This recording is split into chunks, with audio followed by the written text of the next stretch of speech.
Hello everyone, welcome to the program. This is Sunday Politics live on Channels Television. I'm Sean Kimaloe in Abuja. Before I get talking with my guest tonight on the program, let me tell you what the President Bola Tinubu is being up to out of the country. He's being himself and his team have been in Doha in Qatar on a state visit where he's met with Sheikh Tamim bin Hamad Al Thani, Emir of the state of Qatar. There was a signing of agreement between both nations, opening a gateway for leveraging the potential of mutual cooperation in pivotal sectors of education, enterprise development, investment promotion, youth empowerment, mining, tourism, and sports. Before the signing ceremony at the Qatar Presidential Palace, President Tinubu assured his host of Nigeria's preparedness to welcome investors into the country, noting the ongoing reforms that favor innovation, return on investments, and multiculturalism. The president gave assurance that reforms are ongoing in Nigeria and told his host to forget about whatever they must have heard in the past. He specifically said, whatever the obstacle or problem they might have experienced, it is in the past because there is no obstacle in the future. Part of what the president said, and I quote, "Do not offer a bribe to any of our people, and if it is requested or taken from you, report to us. You will have access to me. Nigeria will no longer be defined by the past, but by what we do now and moving forward. Do not let perceptions become a hindrance to your will to invest. Nigeria is serious about revolutionizing investment promotion. We are removing obstacles today, and we are going to continue to remove all obstacles. We have done so much within 9 months, and I'm assuring you it is free entry and free exit. Your funds will flow smoothly into and out of our country. Bring your investment," the president told the investors. Well, tonight's discussion, everyone, is partly on the imperative task of trimming the bloated bureaucracy and reducing the cost of governance in Nigeria, in a country where the weight of administrative overhead often stifles progress. There is an announcement by the federal government to adopt recommendations from the Steve Oronsaye report signals significant stride towards efficiency and fiscal responsibility. I would like to remind you of what the special advisor to the president, Ms. Hadissa Abala Usman, said a few days ago when that decision was made at the Federal Executive Council meeting. Take a listen to her. Our administration has taken a very bold step towards implementation on aspects of the Oronsaye panel report, which speaks to mergers, subsuming, scrapping, and relocation of parastatals, agencies, and commissions of federal government. This is in line with the need to reduce cost of governance and ensure that we have streamlined efficiency across the governance value chain. Agencies that are required to be merged, I'll take it. National Agency for Control of AIDS, HIV/AIDS, NACA, to be merged with the Center for Disease Control in the Federal Ministry of Health. National Emergency Management Agency to be merged with the National Commission for Refugee Migration and Internally Displaced Persons. The Border Communities Development Agency to be subsumed to function as a department under the National Boundary Commission. The National Salaries, Income and Wages Commission to be subsumed into the Revenue Mobilization and Fiscal Allocation Commission. The National Blood Service Commission to be converted into an agency and relocated to the Federal Ministry of Health.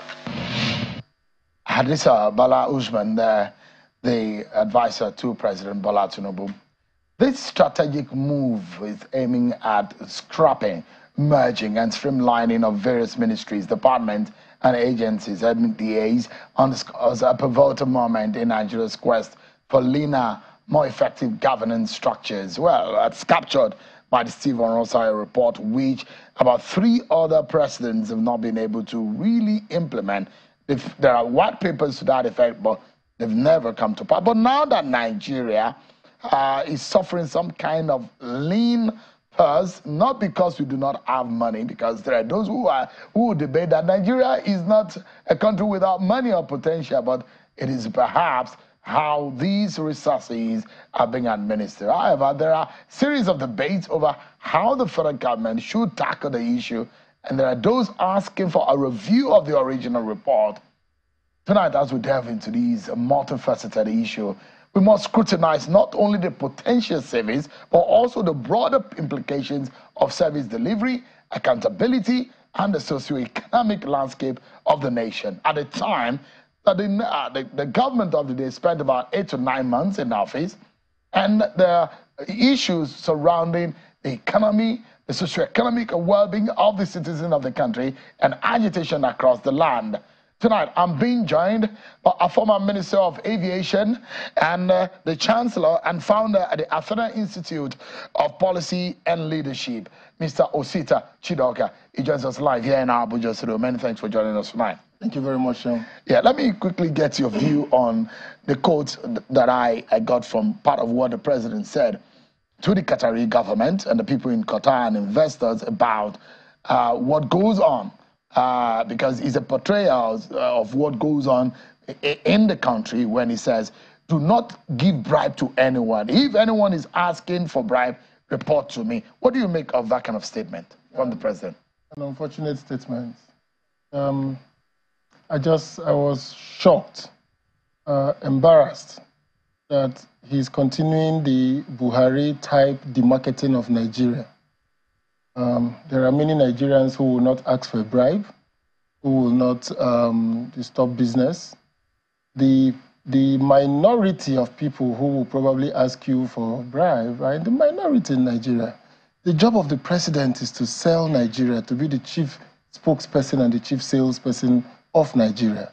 And I think that this is the lacuna that comes when there is poor briefing from agencies of government. So I don't really blame the president.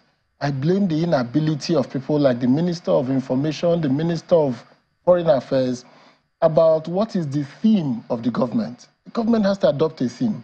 We are pro-investment. We want to attract foreign exchange. We are in dire need of foreign exchange. So our first mission is to deodorize Nigeria, to tell the good story about Nigeria, to tell the African rising narrative, the Nigeria rising narrative, to say that this change of government is, a new mandate that tells you how Nigeria has been able to sustain democracy for 24 years now, going to 25. So the story about Nigeria is not the story of bribery.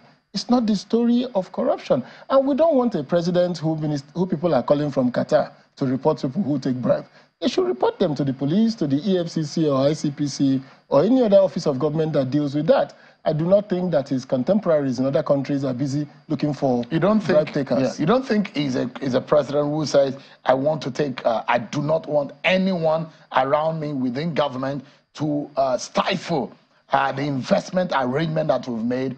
Because it has happened in the Halliburton scandal. We've seen a lot of scandals in this country where investment drive comes into the country, but it's being stifled by corruption issues. You don't think that it's learned from the past to say, do not allow all of what we have heard in the past to affect your judgment about investing in Nigeria? Hell no. Did you hear the president of Italy comment about the Ajib bribery case in Nigeria? That a business goes to do their business and spends bribes. It's not the business of the government of Italy. It's not the business of the government of Nigeria. The people that are caught doing it should be punished. And we have processes for punishing it. No foreign investor will be happy to know that he needs to talk to the president to be able to reverse an issue of corruption or bribery. Nobody in the world would like to do that. The fact that Halliburton, you mentioned, was a case. Have you heard any president from the country of Halliburton coming out to speak about the Halliburton case? We had the Enron case. Americans went and passed a law and said, these are things that we should stop companies from doing going forward. When the banks collapsed, they passed the Sarbanes-Oxley law saying remove investment banking from commercial banking. Countries, presidents take action to systematically solve a problem, not whistleblowing and catching thieves. So you think that the optics for Nigeria... I don't think the optics for Nigeria... It's not good optics for Nigeria. It's not good optics for Nigeria. I hope that in future he will not say this again. He should find a way to reverse himself and just say, these are some of the things. I just want to show you that we are on top of the situation. But the truth of the matter is that Nigerian banks are operating around the world. Nigerian banks are operating in the US. UBA has a banking license in the US. GT Bank has a banking license in the UK. Why are you going to make people believe that Nigerians are bribe takers? Why would the president of Nigeria condone that? He shouldn't. Because this is a way of signaling to the world, yes, we are endemically corrupt, or as they said, fantastically corrupt, and I'm here to solve the problem. But that's not what the world wants to hear. They want to hear that when you take a case to judiciary in Nigeria, it will last about 3 months till you get judgment. They don't want to hear that you will spend 9 months in the court, 2 years in the court looking for judgment. They don't want to hear that you need to go and see a judge for you to get judgment. They don't want to hear that the police in Nigeria will ask you to bring money to go and investigate. Those are the issues that bother any foreign investor. If you look about the president catching the thieves. Yeah, I mean, perhaps the optics for you, you don't think that it sits well for the image of Nigeria globally. There are also the communication of even the president had said it to the Qatari government or leaders in Qatar. Maybe it shouldn't have gotten out of the room. Maybe it shouldn't have been communicated. It should be like a dinner table talk, just saying, if you have any issues, if you have any obstacles, but not the word bribe. It could be obstacles. It may not just be bribe. It may just be, obstacles. We have obstacles like the issue of Tinapa that the custom took a strong position against. It wasn't a case of bribery. So some foreign investors come to Nigeria and some government agencies in the discharge of their functions have said, no, you can't do this or that. And they run to the president or they say, we are foreign investors. But will you do that in your country? If you were in your own country, the answer is no. So it is not every time that there is an obstacle that is a case of bribery. Sometimes an obstacle because it's a case of principles. When the president said your money will flow in smoothly in and out, is it describing a new atmosphere of investment in Nigeria? Is there those who will believe that investment in Nigeria is not as easy as the president has portrayed it? Well, I think that's the kind of message he needs to give. That's the kind of message he needs to give, that we're a pro-investment, investment-friendly environment. The information he needs to give to the world is that despite our current foreign exchange challenges, that we're ready for business and we're going to respect and honor our obligations to our debt holders, to people who are doing business in Nigeria, to people who have issues with transferring money. You see, the important news is not the news of what the president said. The important news is the news of what happened in Nigeria in the last 1 week. 2 major Nigerian companies reported that the foreign exchange, the devaluation of the naira has wiped out their shareholders' funds. That is Nestle, our foremost company in the stock exchange. MTN, for their first time in Nigeria, they have gotten 700 and something billion loss, and saying our shareholders' funds have been wiped out. That is the message. That's what the world is reading. They're not reading what you're saying about free flow of money in and out. So what you need to be doing now is to be explaining that the volatility that is with the naira now is going to resolve itself going forward. That volatility is because this is the steps you need to take to keep Nigeria going. And they explain that there is some logic to what you're doing, that there is some thinking to what is going on in Nigeria now. Because that news of Nestle, GSK has left Nigeria, the other pharmaceutical company has exited Nigeria, and Nestle is now announcing we are going to raise fresh capital because we've lost our shareholders' funds. That's the news. What does this mean? That in the 9 months of President Tinubu, they've lost the foreign exchange devaluation of the naira has wiped out their value. So if they had $100 million worth of naira before, that naira is now worth maybe 20 million. So they're saying we've lost value from 700 naira that we are managing. We've gone all the way to 1,500 naira. So 100% loss. The president has said, I am the man in the saddle. I asked for this job and I will get it done. And he said that the pains that we are experiencing are initial pains of the policies of government. And this will go away. Do you agree, considering what we are seeing in the last 3 months or so, which have significantly impacted on the livelihood, the well-being of the average citizen? Well, I agree with him, interestingly. I so much agree with him. He's in a catch-22 situation. As at June 2023, There was no money. The foreign exchange was all booby-trapped with debts. Oil revenues was negative. The foreign exchange situation was almost 10 billion old forward sales, crude oil forward sales. So the 8 years of Buhari was a major value destroying 8 years.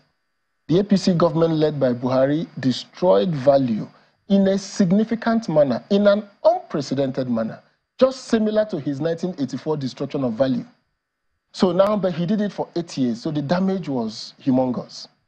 Now, to cure that damage, there is no switch bulb that you can just light and things will do raise out. So that government had acquired almost 23 trillion in ways and means, had borrowed money in dollars that has significantly hindered the government's ability to have foreign exchange because they need to service those debts in dollars. Now, so any government that comes in is going to face significant headwinds. Even if it was Atiku, even if it was Peter Obi, if it was Showore, if it was anyone. Headwinds. Now, the difference that the president is suffering is not economics. You know, the economy in Nigeria was going to go belly up. We're going to have to pay for the foreign exchange that they were manipulating and selling at 400 naira to themselves and to their cronies. We're going to pay a price for it at some point. So that price, this president has beaten the bullet and said, let's pay it. Now, what the challenge is that he has lack of political consensus in Nigeria on taking these tough decisions. The people that voted for him are a minority in Nigeria.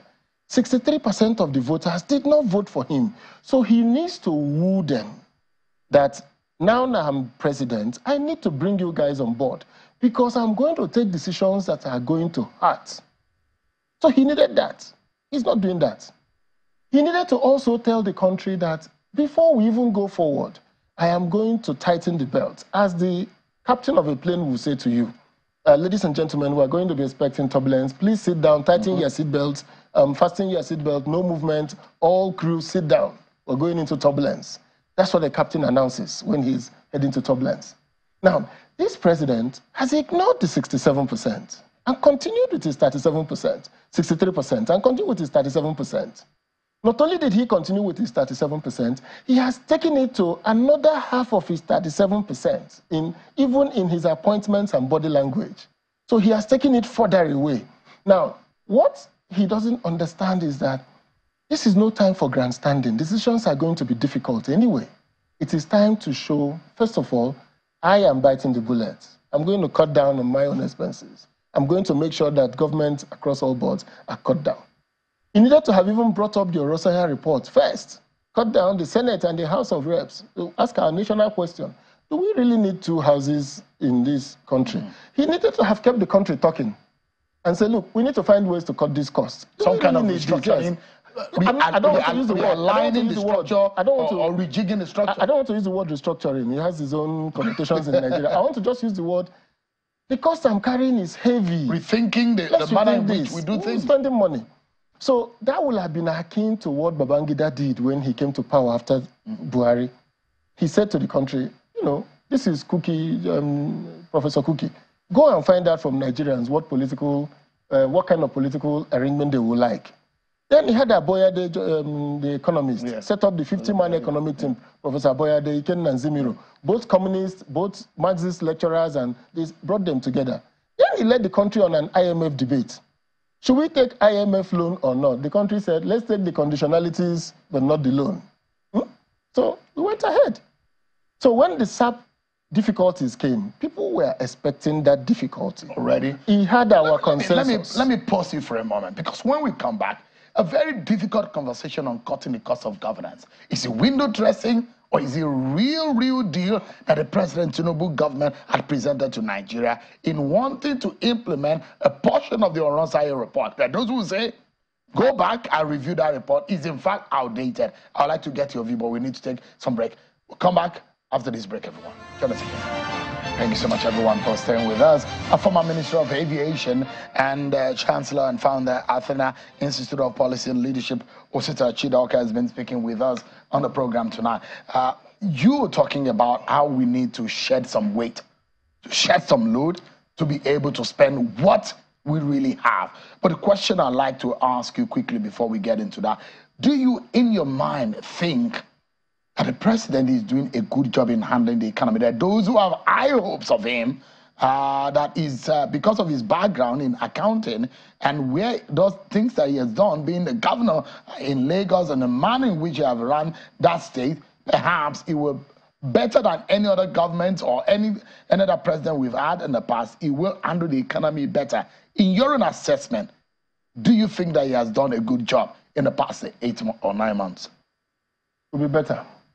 And the reason is that, you know, when you run subnational governments, it's a good training place to go national, but it is not all that you need to go national. So I think that the challenge is that we live in a dynamic world, that a lot has changed.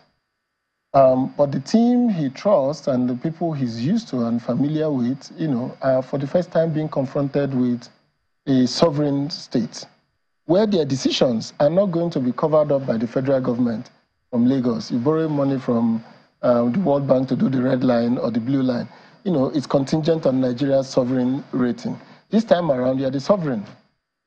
So I can see some getting used to the federal government. They are not really getting up to scratch. They're not up to speed immediately. I can see some getting used. Do you see capacity, or is just an initial glitch? Capacity is, you know, neither here nor there. The most important thing I see is that you need to, when you come into a sovereign government, when you move from one level of government to other, the tendency is to find people at that level to transition your team to behaving like a national government and not a subnational government. The instincts are different. You can, you know, go to your state house of assembly, pass a law, you can spend money and go back and reverse. But at the federal government, you're now on the spotlight. Any single thing you say can affect investor confidence. It can affect the way and manner everything is happening. So I think that not having transitioned well is a challenge. So, I mean, you worked under the Obasanjo government. Yes. And there's something that a lot of people will say about the Obasanjo, the Okonjo-Iwealas of this world, the Dora Akunyilis of this world, the Nasser El-Rufais of this world, that those who will say, give it to Olusegun Obasanjo, he's got a stellar team that worked with him. Yes. And there are those who will say the same thing about Bola Tinubu, that some of the finest politicians in this country, technocrats who have come into politics, have come under the tutelage or working closely with Bola Tinubu. Are you impressed by the kind of team that he has, especially in the economy? So, you see what you said about Obasanjo, when he went for Ngozi Okonjo-Iweala, he went from Adamu Chiroma to Ngozi Okonjo-Iweala, if you remember, in the first term. Yeah. And things weren't going well. So you needed a name in the room that the people in the world will recognize. You don't think Tinubu has those kind of characters? Tell me, that who walks into Washington, D.C. and they know him? Ali Pate. Okay, Pate in the Ministry of Health, yes, I agree. Tuga. Yes, he's known in the... I don't know, yes, Tuga maybe. But you're talking of the economy, so you shifted off to the social area. We're talking of the economy, and you left it. But yeah, so, and if you look at how Pate is defining his job, how he's, the kind of people he's bringing on the team, you can see their global experience and knowledge in the field. Because you see, you have to talk to donors. You have to talk to people who you will be speaking the same language with. That doesn't mean that these are the best people to hire. I'm just saying that there is a need, a balance for you to find a team that, you know, when they step out to London and you see, you know, they've known each other, so they've worked in the bank. So you're not really impressed so far? And all that. So what I feel is that what we have today is a team that did very well at the subnational government, you know, 15 years ago. So now they're the national government. There's a learning curve, and you could see that learning curve is impacting the country. The approach of the president, or the move to implement part of Oronsaye report, what do you make of it? Well, it's a move in the right direction. The Oronsaye report was brought at a time after Nigeria recovered from the, you know, people forget that we recovered from the 2008 economic crisis, international economic crisis. And we recovered because we had a buffer. We had some money in savings, which made it possible for the Yar'Adua government to recover. And then he became head of service. And after being head of service, President Jonathan said, okay, look at this again, review this. We have a lot of costs. But you know, one of the things that I thought should be done today is to put some numbers to that cost. So that we know what yes. we're actually shedding. What are we really shedding? What are the numbers? That is why some governments have think tanks and they have institutes that look at a policy and present the evidence-based data. So you're saying there will be no job lost. How can that be? Are we going to have 2 directors of finance in NACA, and when you match them together, are you going to have 2 chief executives? Are you going to have 2 directors of planning, 2 deputy directors of planning? No. Somebody has to go. So if people have to go, and it's something we have to think through, what is important is how much are we going to be saving with this, process? Let's put some numbers to it. And when we put that number, let's also put the numbers of those that were transitioning out of these jobs. What are we going to do with them as we transition them out in the middle of an economic crisis? So those are the 2 important questions. And I'd like to ask you, I mean, you sat in the Federal Executive Council, and at the time that Orosai report was made ready, we're looking at trimming to about 131 the MDAs and the agencies of government that we had, about 280 something that we had. But between that, at the time when the report was made ready and governments were trying to make sense of it, things have really changed. And that's why there are those who have argued that that report is actually outdated. Look at the figures of the MDAs that we have. As of 2021, the MDA figures had moved to 1,484. The Orosai report envisaged a reduction to 161.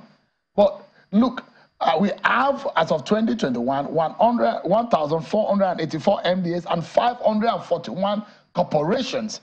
Those who will say maybe the Tinubu government did not put into consideration trying to implement the Orosai report, did not update it. What problem do you see about that?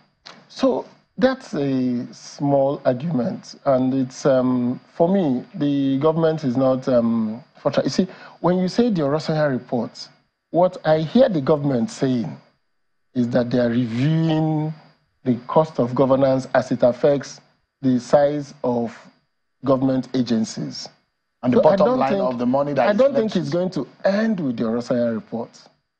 The Orosai report gives them an entry point to now say we're setting up a new committee to start. I think I like that approach. Let's start with what has been done already. So in the course of bringing from 263 to this, we now found that we have 1,000 something. So our target is, this was a 50% reduction. So let's apply the 50% rule to the 1,400. Let's go back again. So I think he has given them a basis to start. But the problem I have is the National Assembly has to come to terms that they have to stop creating agencies of government. And the federal government, the president, will refuse to assent to any new law that creates a new agency. You know the irony, sir? Yes. A day after that pronouncement was made, there was a bill that passed the second reading for another agencies of government to be created. Yes, it was. I complained about it during our time, that while we're discussing this, the National Assembly is creating new agencies. The new agencies are coming up as at the time we're having the conversation. But what is more important is that this is an opportunity for the government to do a serious issue. And I'll tell you what the serious issue is. The serious issue is that the Nigerian federal government have an exclusive list and have a concurrent list. The Nigerian federal government is in charge of exclusively items on the exclusive list. But the Nigerian government have expanded greatly their activity in implementation on items in the concurrent list. So you find a situation where we have Commission for Federal Government Colleges. There's a commission for that. There's a commission for every damn thing you can think about, because the federal government have moved from regulating the concurrent list to implementing the concurrent list. That's why we have federal medical centers in all the state capitals, federal universities in all the states. So the federal government should pull back. It's not an Orosai report problem now. What is the philosophy of government in Nigeria? Should the federal government intervene in the concurrent list by way of implementation? Or should they pull back from the recurrent list and face the concurrent list and face the exclusive list and allow themselves to create regulatory framework for the... So in education, this is a regulation to make sure the national standards are met. In health, we're no more doing federal medical centers and state governments, we're handing this over to you. That portion of the budget that run all those institutions, give it to the states. Now, people will say, oh, the states have no capacity to run it. I say, well, you guys have been asking for true federalism. Federalism has come. So let's go back to the federalism. Nigeria's problem is that the federal government, starting from the military in 1970 after the war, when they took over regional universities and made it federal universities, instead of giving it to the states that came out of the region, they took it over and made it federal. They took over state hospitals and made it federal. Since that time, the federal government has been expanding in the concurrent list. That is a philosophical question before this government. If you were to tell the president something tonight, and perhaps, which is the bottom line, because cutting the cost of governance is actually touching on the bottom line.